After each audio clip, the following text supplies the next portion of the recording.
사도신경 중에서 오늘은 이는 성령으로 잉태하사 동정녀 마리아에게 나시고 이 부분을 설교하겠습니다.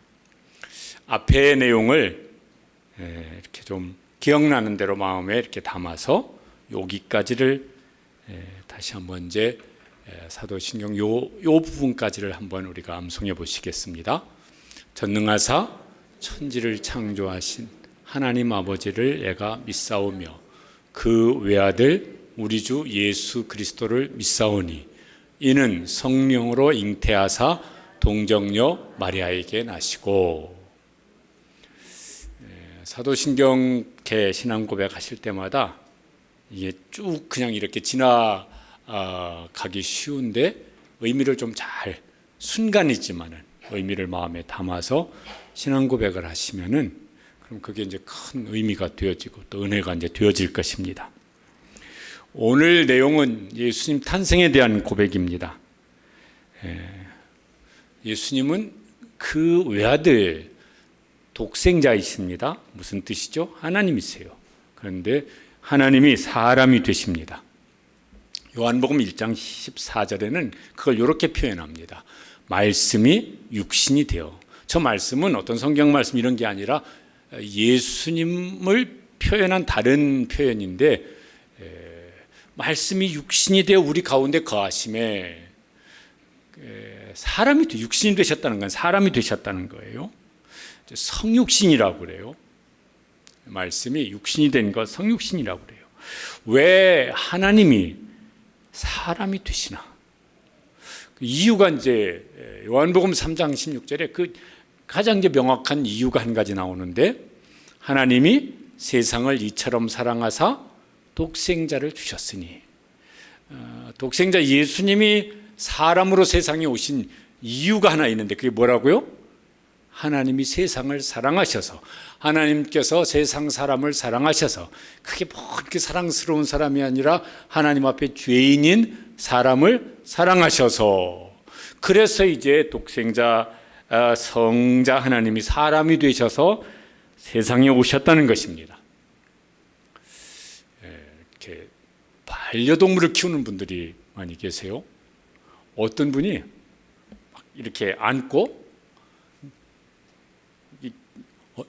이 엄마가 이렇게 해줄게. 엄마가 이렇게 해줄게. 걔한테 자꾸 엄마라고 그러시더라고요. 걔를 엄청 좋아하시고 사랑하시는 분인 것 같아요. 특별한 분이죠. 웬만하면은 그냥 이렇게 강아지 이럴 텐데 자꾸 엄마라고 그러시더라고요. 근데 그분이 걔를 엄청 좋아하시고 사랑하시고 그러시는데 진짜 걔가 필요하다면 내가 걔가 되어줄게. 이럴 분이 계실까요? 말도 안 되는 소리겠죠. 내가 걔를 너무너무 사랑해요. 그래서 걔까지는 안 되겠지만은 일주일에 3번씩은 5번씩은 내가 개밥을 먹겠습니다. 이런 것도 말이 안 될 것 같아요. 내가 개 목걸이 차고 네 발로 그래도 내가 개 입장에서 내가 개를 더 보살피기 위해서 개 목걸이 차고 네 발로 산책 나갈 때는 그렇게 다니겠습니다. 이럴 사람 있겠습니까? 그럼 다 이상하다고 그럴 거예요. 뭔 말도 안 되는 소리라고 그럴 것 같습니다. 그런데 하나님은 사람이 되셨습니다. 전능하사 천지를 창조하신 분이신데 그 성자 하나님이 사람이 되셨습니다. 사람으로 세상에 이제 오십니다. 그런데 매우 특별하게 이제 오십니다. 이게 무슨 대통령 무슨 해외 순방할 때처럼 저 BTS가 무슨 콘서트 할 때처럼 예의를 갖춰서 예우를 받으면서든지 아니면 열렬히 환영을 받으면서 예수님 세상에 오셨냐면 아니요. 오늘 말씀은 성령으로 잉태하셔서 뭔 소린데 동정녀 마리아에게 나시고 그 희한한 소리가 있네. 그리고 세상에 오시는데 마구간에 태어나셨고 말구 위에 누워 계셨고 이랬습니다. 예수님은 왜 사람이 되셨고 왜 그렇게 세상에 오셨는가? 이유 없이 그러셨는가? 그러면 그렇잖아요. 그렇게 하지 않으면 안 되는 정말 중요한 이유가 있어서 이제 그렇게 오신 것입니다. 오늘 내용의 첫 번째가 이는 예수님은 성령으로 잉태하사. 여기부터가 이제 쉽지가 않은 말이에요. 누가복음 1장에 보면은 천사가 마리아에게 그가 잉태할 것을 좀 말씀하시는데 마리아가 굉장히 당황스러웠습니다. 왜냐하면은 이렇게 이제 찾아와서 말을 합니다. 그 천사 이름도 나오는데 가브리엘 천사예요. 누가복음 1장 31절에 보면은 보라 네가 잉태하여 아들을 낳으리니 그 이름을 예수라라. 근데 마리아가 이게 어떻게 이런 그 곤란한 말씀을 하실까? 그래서 34절에 보면 이제 이렇게 대답을 합니다. 나는 남자를 알지 못하니 어찌 이 일이 있으리까? 남자를 알지 못한다는 말이 나는 남자하고 성관계를 가져본 적이 없습니다. 그러니 어떻게 임신을 하겠습니까? 그랬더니 이제 천사가 네가 이 임신을 할 것이다. 왜냐하면 이렇게 될 것이다. 35절에 같이 한번 읽어보시죠. 성령이 네게 임하시고 지극히 높으신 이의 능력이 너를 덮으시리니 성령님이 네게 임하셔서 성령님께서 그 능력으로 지극히 크신 능력으로 네가 임신할 수 있도록 하실 것이다. 그리고 실제로는 임신을 이제 합니다. 그 약혼 혹은 정혼 이런 표현이 있는데 했던 그 남편 요셉이 있어요. 성경에서 요때 당시 정혼 혹은 약혼은 법적으로는 부부관계인데 아직 함께 살지는 않는 거예요. 그 약혼 정혼을 하고 한 1년 정도 기다렸다가 이제 함께 살기를 시작하는데 법적으로는 부부예요. 그런데 이 요셉이 자기 아내 아직 함께 살지도 않는데 임신했다 소리를 들었습니다. 이거 도대체 이 여자가 뭔 일을 한 거야? 뭐 이런 생각을 했겠죠. 그래서 그럼 파혼을 해야지. 이제 이런 고민을 하고 있을 때 성령님께서 이 요셉에게도 이제 알려주십니다. 그게 오늘 1장 20절에 나와 있는데 이렇게 말씀하십니다. 그에게 마리아에게 잉태된 자는 성령으로 된 것이라. 요셉이 이걸 얼만큼 이제 깨닫게 됐는지는 모르겠어요. 이건 생전 처음 들어보는 소리 아니겠습니까? 모든 사람은 다 뭐예요? 남자의 정자와 여자의 난자가 결합을 해서 그거 뭘 통해서? 성관계를 통해서 남자의 정자와 여자의 난자가 결합해서 생명이 잉태되어져요. 요즘에는 뭐 이렇게 의술이 발달해서 뭐 정자를 난자를 냉동 보관한다 뭐 이렇게 하는 뭐 사람들도 이제 있지만 어찌됐든지 간에 정자와 난자가 결합해서 생명이 잉태되어집니다. 예외가 있습니까? 없어요. 어제 저 서울시청 앞 광장에서 뭐 퀴어 축제 그래가지고 동성애자들 혹은 그걸 지지하는 사람들 뭐 이런 사람들이 모여서 뭐 이렇게 뭐 축제를 했어요. 동성애는 자기들이 즐기는 건 될 수 있을지 모르겠지만은 남자의 정자와 남자의 정자가 여자의 난자와 여자의 난자가 결합해서 생명 잉태할 수 있습니까? 그거는 절대 불가능한 일입니다. 그래서 하나님께서 남자 여자를 지으시고 생육하고 번성하라 이렇게 하신 하나님이 주신 복이며 사명은 절대로 그걸 통해 동성애를 통해서는 이루어질 수가 없어요. 그래서 성경이 동성애를 금하는 이유 중에 중요한 이유가 이제 그것입니다. 그런데 예수님은 성령의 능력으로 잉태하십니다. 그게 어떻게 가능할까? 성령님은 하나님이세요. 전능하신 그래서 무에서 유를 창조하신 창조자이십니다. 그러니까 하시고자 하시면은 하실 수 있는 능력이 성령님께는 있으십니다. 그러니까 그분의 능력으로 생명을 지으셔서 마리아의 뱃속에 생명을 지으신 거예요. 특별한 생명을 지으셔서 잉태케 하신 것입니다. 근데 왜 이제 그렇게 하셨을까 그러면은 예수님은 세상에 사람으로 오셨지만은 완전한 사람이시지만은 앞에서도 지난주도 말씀드렸지만 우리하고 똑같은 사람이냐 그러면은 아니에요. 예수님이 말씀하신 것 중에 나와 아버지는 뭐라? 하나이니라. 그 말이 무슨 뜻이라고요? 내가 하나님이라는 거예요. 그런 비슷한 말씀을 예수님이 여러 번 하셨습니다. 제가 그런 말을 했다고 하면 여러분 어떻게 하시겠습니까?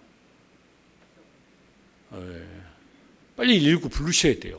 싣고 가라고. 가서 치료를 빨리 받아야지 뭐 그런 소리를 막 계속 하면요 이거 얼마나 이렇게 큰 문제가 되겠습니까? 예수님이 뭐 행하신 이제 사역이 복음서에 나오는데 그 기적들이 나와요. 그래서 사람의 능력으로 할 수 없는 거예요. 무슨 뭐 보리떡 5개 가지고 막 5,000명을 먹이고 남으셨다. 무슨 저기 지금 막 배가 뒤집어질 때 풍랑이 있는데 바람아 잔잔하라 그랬더니 잔잔하셨다. 뭐 죽은 자를 살리셨다. 이게 보통 사람이 그렇게 했다고 하면요 그건 뻥이지. 그게 무슨 말도 안 되는 소리예요. 그런데 성경에는 그걸 많이 기록을 하고 있어요.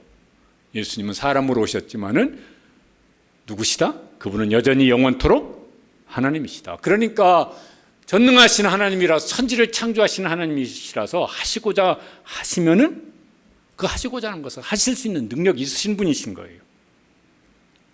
예수님의 제자 중에 예수님 막 부활하시고 난 다음에 나는 그거 안 믿어. 다른 제자들이 우리가 봤다니까 봐도 안 믿어. 난 다 만져봐야 막 알겠어. 그 못자국, 뭐 창자국 다 만져봐야 알겠어. 누구죠? 도마.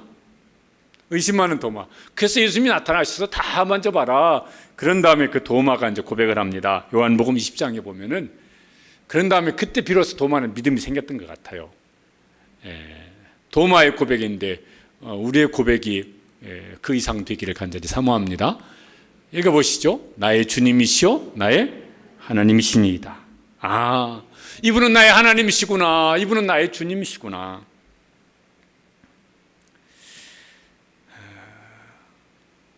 이거 사람에게는 또 사람이 그런 소리를 해도 안 되지만요, 사람에게 누가 그렇게 말을 할 사람도 없어요. 막 내가 누군가를 막 진짜 사랑하고 진짜 존경하고, 그럼 참 그거는 귀한 복일 것 같아요. 부모님이 자녀에게 그래도 이렇게 뭐 이렇게 좀 부족한 면이 많더라도 저는 우리 부모님을 사랑하고 정말 존경하고 닮고 싶습니다. 그런 부모님이 될 수 있다면은 자녀에게 아마 가장 큰 유산을 물려주는 부모가 될 수 있을 것 같아요. 내가 누군가에게, 나에게 그런 사람이 있어. 내가 정말 존경하고 정말 사랑하고 그분 닮고 싶고 이런 사람이 내 마음속에 있다고 그런다면요, 그 사람은 굉장히 복받은 사람일 것 같아요. 그런데 그렇다고 하더라도 그런 사람한테 막 나의 주님이십니다, 나의 하나님이십니다 그러면 그렇게 말하는 사람도 빨리 병원에 싣고 가야 돼요. 사람한테는 할 수 없는 말이잖아요. 그런데 교회는 2000년 동안 예수님을 뭐예요? 나의 주님이시고 나의 하나님이시라고, 나의 구주시라고 고백을 했고, 오늘 우리도 그렇게 고백을 하고 있습니다. 이게 이제 하나님께서 우리에게 주시는 아주 특별한 은혜죠. 은총이죠. 왜? 그런 믿음을 주셨기 때문에 우리가 믿고 고백을 할 수 있다고 하는 건요, 영원토록 복 있는 일이거든요. 예수님께서 잉태하시고, 예수님은 막 특별하시니까 한 달 만에 탄생하셨을까요? 태어나셨을까요? 아니에요. 똑같이 사람처럼 10달, 9달 얼마, 하여튼 그렇게 태어나셨어요. 그런데 앞에 뭐라고 태어나셨는데 그 어떻게 태어나셨다고 말씀하냐면은 성령으로 잉태하사 그 다음에 뭐예요? 동정녀 마리아에게 나시고, 동정녀란 말은 성경음이 없는 처녀란 말이에요. 여기 그게 이제 오늘 읽은 마태복음 1장 18절에 보면은 약혼은 했어요. 그런데 어떻게 지내고 있었냐면 1장 18절에 보면은 마리아가 요셉과 약혼하고 뭐 하기 전에? 동거하기 전에. 그러니까요, 부부관계 가지고 없었던 거예요. 그런데 성령으로 잉태하시고 그 동정녀일 때 출산을 한 것입니다. 아니, 이거 왜 이렇게 말들이 다 어떻게 그게 가능한 일이지? 뭐 사람들이 의아해할 이런 일들이 이제 예수님의 탄생 속에 있는 것입니다. 왜 그랬냐면은 이미 구약 성경에 예언이 돼 있어요. 구약 성경 선지자 중에 이사야 선지자가 이사야서 7장에 보면은 하나님께서 이제 메시아를 보내주실 것을 말씀하시면서 그 징조 중에 하나로 어떻게 그 메시아가 오실 것이냐면은 여기 오늘 21절에 나와 있는 말씀인데, 어떻게 오실 거라고요? 처녀가 잉태하여 아들을 낳을 것이라. 어떻게 처녀가 잉태? 성령의 능력으로 잉태하시고, 그리고 아직 처녀였을 때 그가 아들을 낳을 것이라고 예수님이 동정녀 마리아에게 나심으로 이 예언인지 성취되어졌습니다. 그러니까 이게 세상 사람들이 보면은 뭔 말도 안 되는 소리. 야, 성경에는 왜 그 말도 안 되는 그 웃기는 소리들이 그렇게 많으냐. 막 이렇게 보여질 수 있을 법한 일입니다. 그래서요, 어떤 사람들은 성경을 이렇게 번역하자고 한 사람도 있어요. 처녀라고 하지 말고 젊은 여인이라고 하자. 왜 젊은 여인은 몇 살까지가 젊은 여인입니까? 몇 살까지를 젊다고 해주시면 좋을 것 같습니까? 누가 그러더라고. 유엔이 발표한 무슨 뭐가 있대요. 그런데 나이 기준을 젊은이는 몇 살까지의 젊은이로 하기로 했다고 혹시 뉴스 보신 분 계십니까? 몇 세까지요? 65세까지라고. 유엔이 근래 한 일 중에 제일 잘한 일 같아요. 몇 세까지를 젊은이로 하자? 65세 이상 되신 분들은 좀 서운하시겠지만은, 그리고 노인은 몇 세부터? 80세인가 85세부터인가 노인으로 하자. 하여튼 제 생각에는 근래 수년 내 유엔이 한 일 중에 제일 잘한 일 같아요. 그런다고 해서 젊어지는 건 아니겠지만도, 처녀가 애를 낳았다고 하면 말이 되냐? 젊은 여인으로 바꾸자. 그러면요, 성경을 이해하는 일에 창세기 1장 1절이 제일 중요합니다. 태초에 하나님이 천지를 창조하시니라. 그래, 하나님은 전능하신 하나님이니까 얼마든지 그렇게 하실 수 있지. 그러면은 성경에 나와 있는 하나님의 행하신 기적들이요, 다 이해가 되어져요. 하나님은 전능하신 분이니까 그거 하실 수 있으시지. 그런데 어떻게 무슨 막 그런 기적들을 어떻게 그런 일이 일어나냐? 창세기 1장 1절이 안 믿어지면은 성경에 나와 있는 수많은 기적들은 다 안 믿어집니다. 그게 사람이, 저는 이걸요 두 손을 들고 한 손가락으로 들 수 있어요.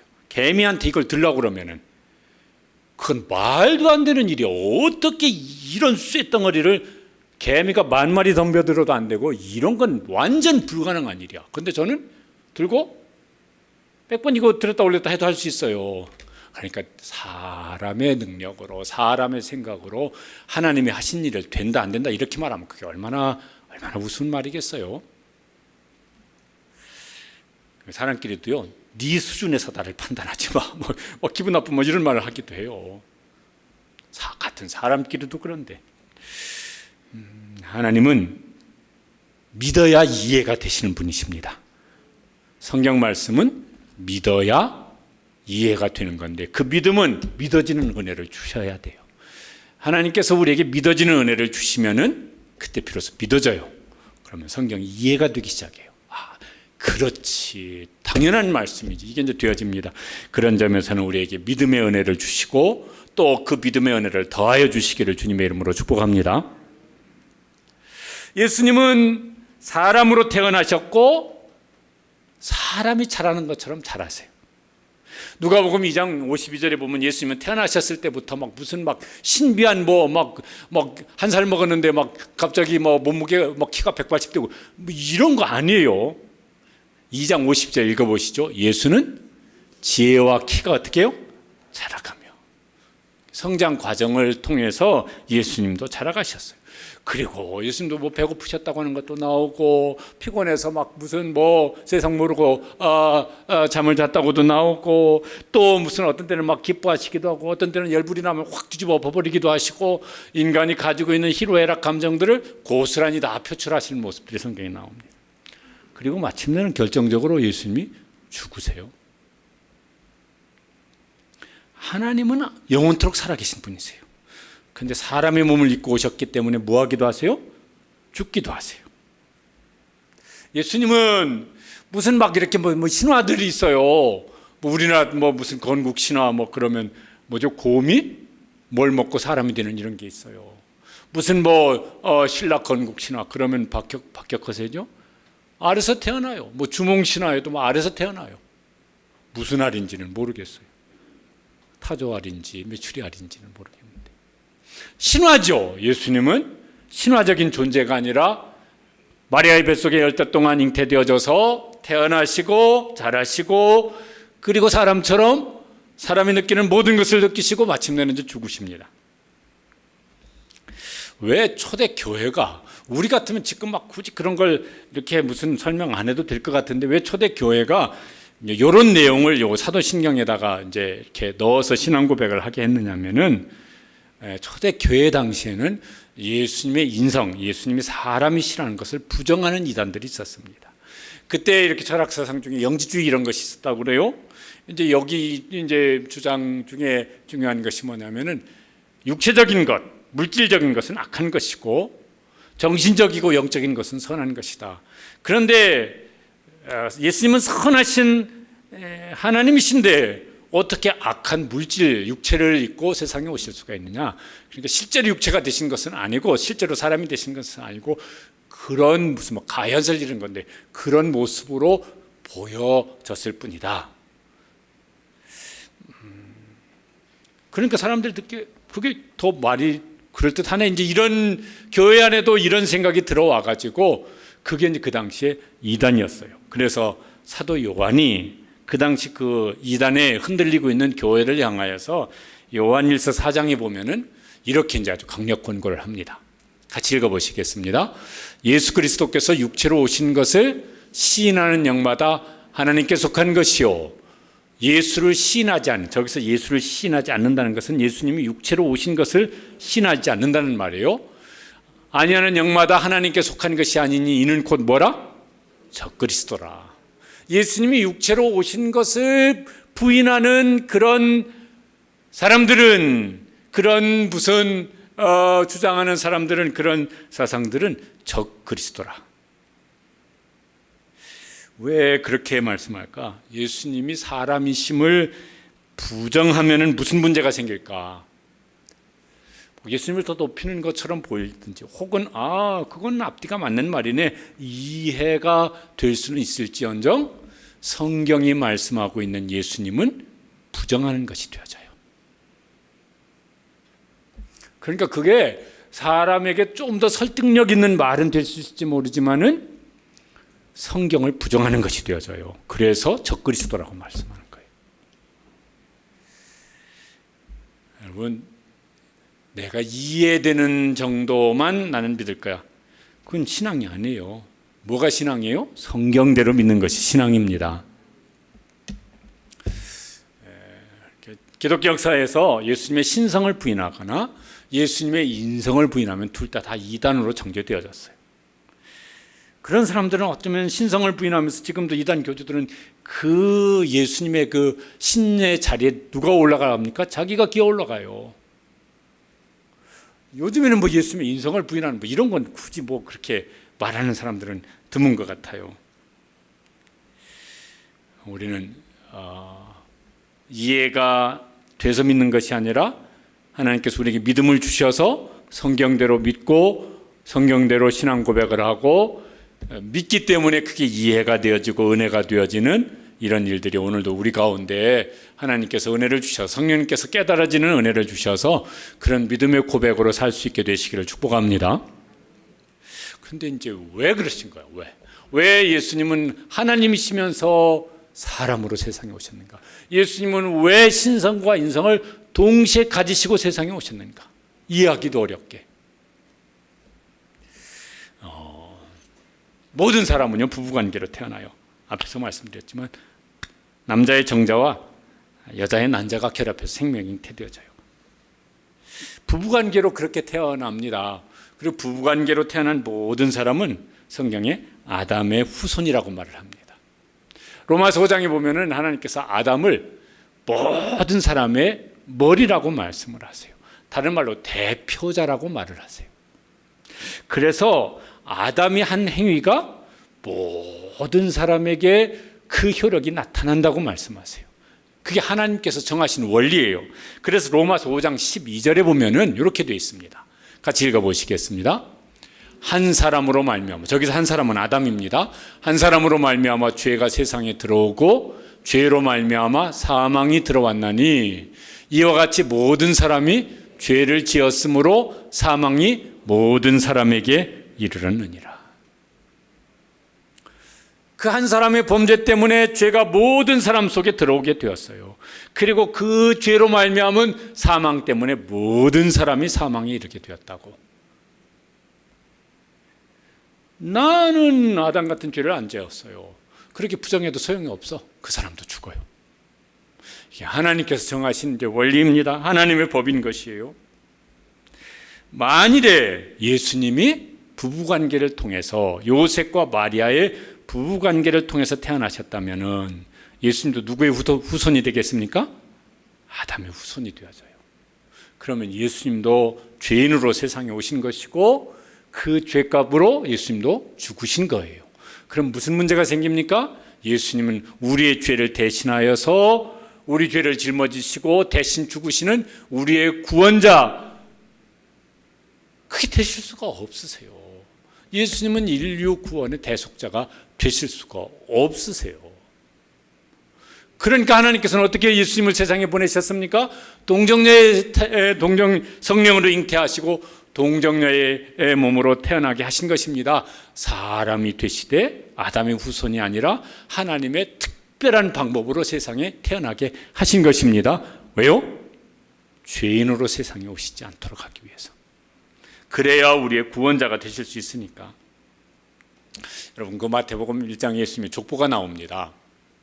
다 어떻게 나오냐면요, 아버지가 아들을 낳았어요. 아브라함이 아들을 낳고 이삭을 낳고, 이삭이 야곱을 낳고. 이게 배불러서 낳았다는 소리가 아니고 족보를 지금 이제 이어가는 걸 말씀을 하는 거예요. 학교 다닐 때 교과서에 듣고 나왔어요. 누가 날 낳으시고 누가 날 기르시니? 이거 어디에 나오는, 군민정음에 나오는, 어디에 나오는 거야? 하여튼 아버님 날 낳으시고 어머님 날 기르시니, 이게 지금 이게 실제로 막 뭐 임신하고 뭐 이랬다는 말이 아니라 이게 뭐죠? 족보를 지금 말을 하는 것입니다. 그런데 예수님의 족보가 쭉 뭐예요? 아버지가 아들을 낳았는데 예수님에게서 오면은 이제 달라집니다. 뭐라고 달라지냐면은 요셉이 낳은 것이 아니라 마리아가 낳았다고 이렇게 나와요. 마태복음 1장 16절에 저렇게 되어 있습니다. 같이 한번 읽어보시겠습니다. 마리아에게서 그리스도라 칭하는 예수가 나시니라. 보통 앞에 내용대로 하면 누가 낳았다고 해야 되냐면은 요셉이 낳았다고 해야 돼요. 그런데 다 하다가 끝에 와서 예수님에게서는 뭐냐면 마리아에게서 낳았다고 말씀을 하세요. 왜 저렇게 이제 말씀을 할까 그러면은 하나님께서 태초에 저 범죄한 아담에게 구원의 언약을 주실 때부터 그렇게 말씀을 하셨습니다. 창세기 3장 15절에 보면은 같이 읽어보시겠습니다. 여자의 후손은 내 머리를 상하게 하실 것이요. 저 말씀대로 여자의 후손으로 오셨어요. 갈라디아서 4장 4절에 보면은 그래서 예수님의 탄생을 저렇게 말씀을 합니다. 때가 참에 하나님이 그 아들을 보내사 누구에게 나게 하시고 여자에게서 나게 하시고. 성경을 읽을 때 이건 성경을 좀 공부를 해야 되지만은 저기 창세기부터 요한계시록까지요, 뭔가 하나님이 약속하신 것이 중간에 성취되어지고 그 다음에 또 성취되어지고 또 성취되어지고, 대부분은 구약에 예언된 것이 신약에 성취되어지고, 그리고 마지막에는 요한계시록 예수님 다시 오실 때 성취되어질 것을 말씀하세요. 이런 약속과 그 약속이 성취된 것이 쭉 계속 이어지는 것이 뭐냐면은 구약에서 신약에 이어지는 성경 말씀입니다. 그거 그냥 읽어가지고는 잘 눈에 안 띌 수가 있어요. 그래서 이제 성경을 배워야 됩니다. 그래야 성경을 읽으면서 하나님이 그거 그렇게 하고 계시구나, 그러니까 또 그렇게 하시겠구나, 이런 것이 이제 마음속에 더 이제 확 자리를 이제 잡을 수가 있습니다.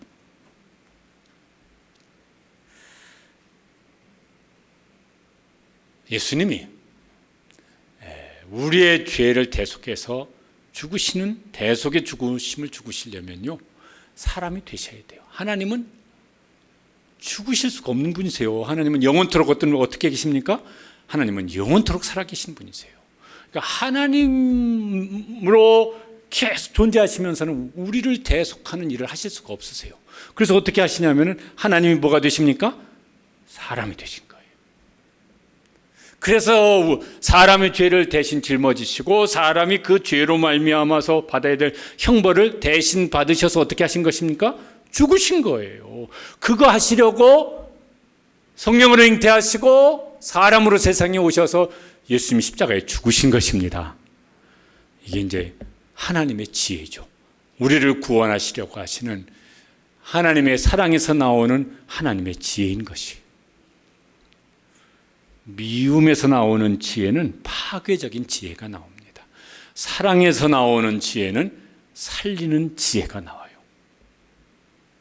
하나님께서 그렇게 이제 하신 것입니다.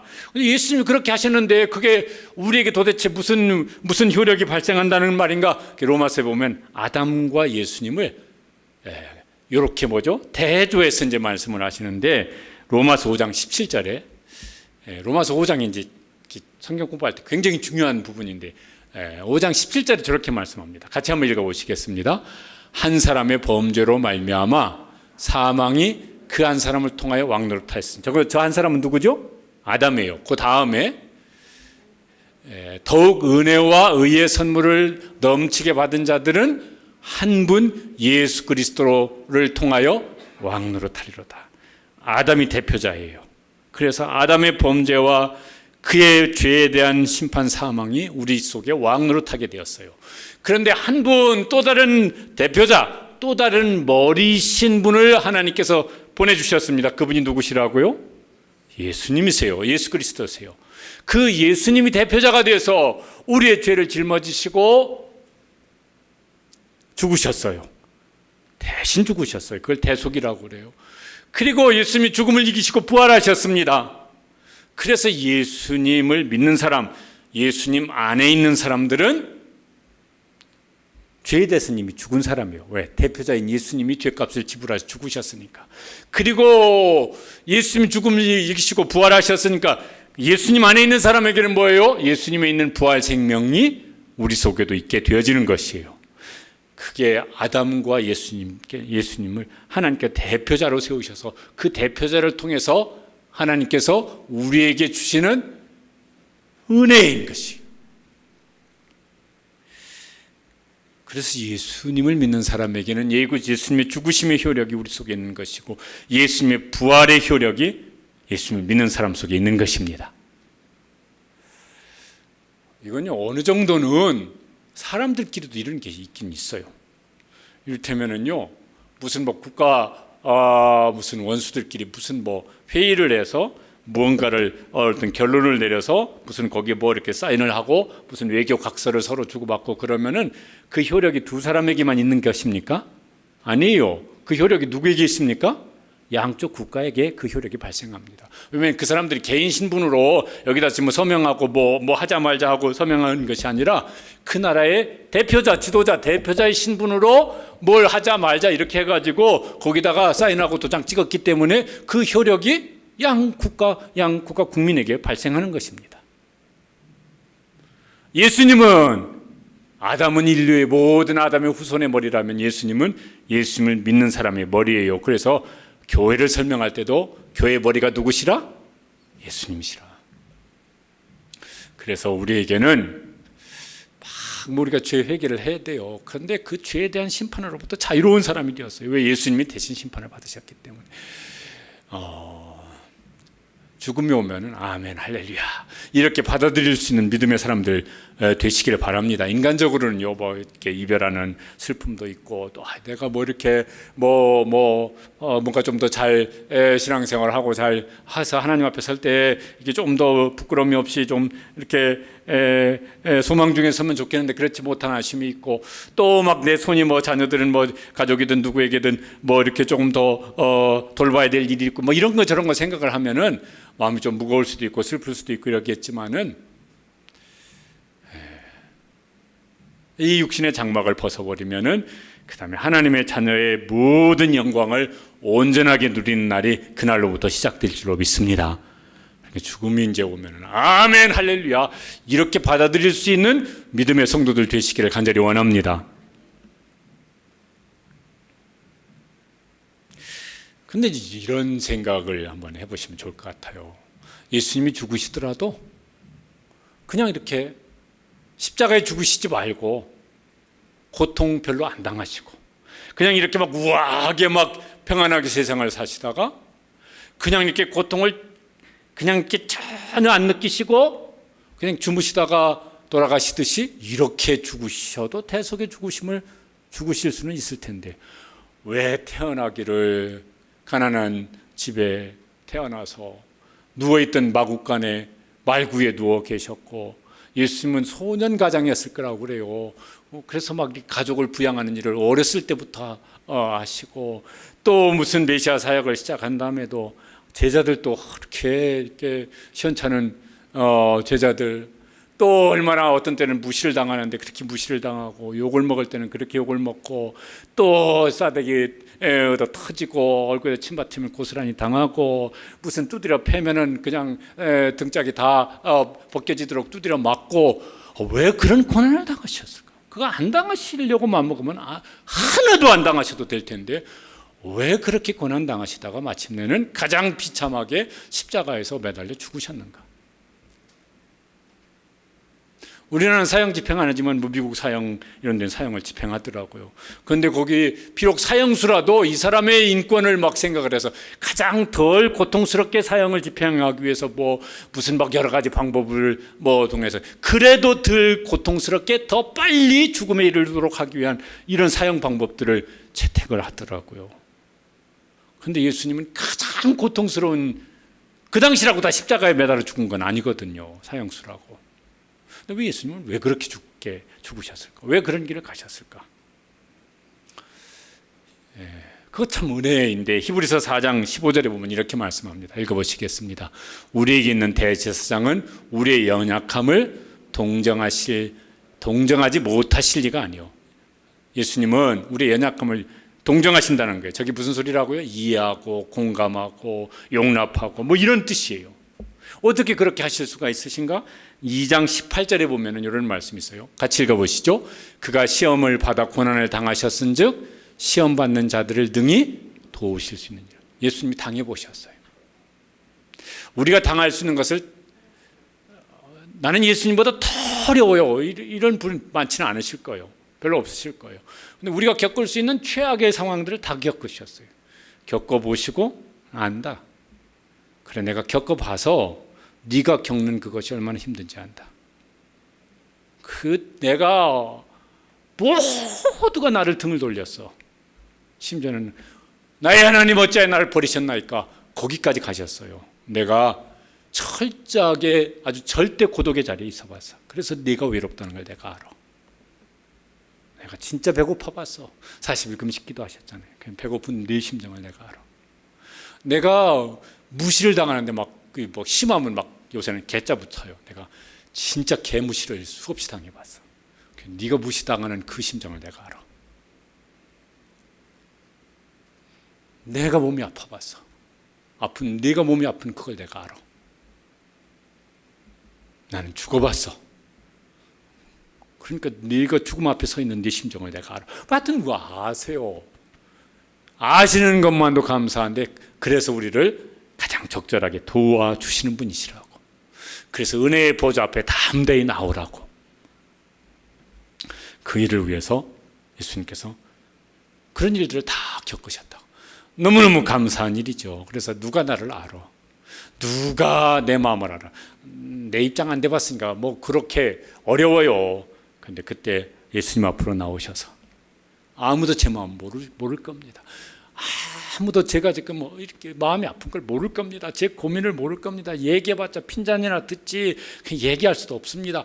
그때 예수님을 바라볼 수 있고 예수님께 집중할 수 있게 되시길 바랍니다. 그러면 그래, 나는 알지. 맞아요, 주님 아시면 됐습니다.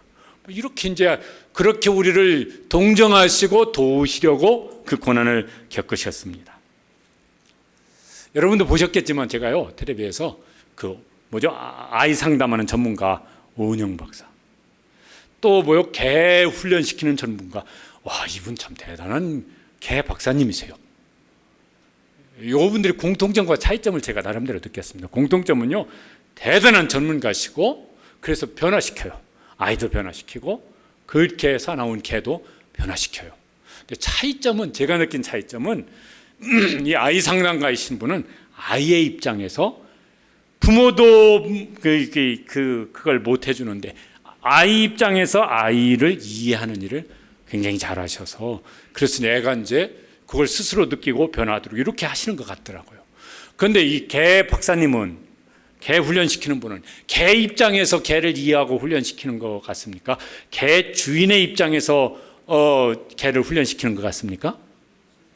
제가 보니까 개 주인의 입장에서 개의 특성을 잘 이해해서 훈련시켜서 주인과 잘 지내게 하더라고요. 개는 꼭 좋을지 모르겠어요. 개가 말을 못하니까. 개가 말을 할 수 있다고 그런다면은 다 좋아할지 모르겠어요. 당신 내 입장 되어봤냐고. 당신 내 지금 이 심정을 아냐고 개가 항변하지 않았을까 싶은 생각이 들게 돼요. 그분이 개 입장이 되려면 어떻게 되겠습니까? 한 달이라도 개가 되어봐야지. 근데 그건 불가한 일이에요. 근데 예수님은 그분이 외아들 독생자 우리 주 구주이신 분이 뭐가 되셨습니까? 사람이 되셨어요. 완전한 사람이 되셔서 그냥 사람처럼 겪을 모든 일을 겪으면서 사셨고, 그러다가 마침내는 죽으셨습니다. 그게 하나님의 사랑이에요. 그게 예수님의 십자가의 사랑입니다. 그 사랑에서 나온 하나님의 지혜입니다. 우리는 그 사랑을 받고 사는 사람이고, 잠깐이 아니라 평생 그 사랑을 받고 그 다음에는 영원히 그 사랑을 받을 사람들이 되었습니다. 할렐루야. 이거보다 더 큰 일이 어디가 있겠어요? 예수님의 사람 되심은 죄인을 용서하시려는 측량할 수 없는 하나님의 사랑이요, 예수님께서 사람이 되신 것은 죄인을 구원하시려는 헤아릴 수 없는 하나님의 지혜예요. 예수님이 사람으로 그렇게 고난과 모든 어려움을 감내하여 겪으신 것은 우리를 이해하시고 도우시려는 하나님의 말할 수 없는 사랑에서 나온 지혜입니다. 이제 설교 마치고 부를 찬양 가사 중에 이런 내용이 있습니다. 저 가사가 이렇게 부르면 참 은혜가 되어져요. 그렇지. 이렇게 같이 한번 읽어보실까요? 예수 하나님의 완전한 사랑, 예수 하나님의 값없는 은혜, 예수 하나님의 놀라운 지혜, 아름다운 그 이름 예수. 우리가 신앙 고백을 할 때마다 하나님 아버지가 우리에게 어떤 분이신지, 예수님은 우리에게 어떠신 분이신지, 그거 위해서 성령님께서 우리 속에 무슨 일을 하고 계신지 이게 더 믿어지고 더 깨달아지고 또 느끼고 경험하면서 이만하면 됐다. 내 인생 이만하면은 충분히 괜찮은 인생이다. 이런 마음에 기쁨이 있고 감사가 있고 그런 자긍심이 점점 더 커져서 세상을 감당하며 나아갈 수 있는 우리 모든 성도들 되시기를 주님의 이름으로 축복합니다. 우리 같이 한번 기도하시겠습니다. 말씀을 묵상하시고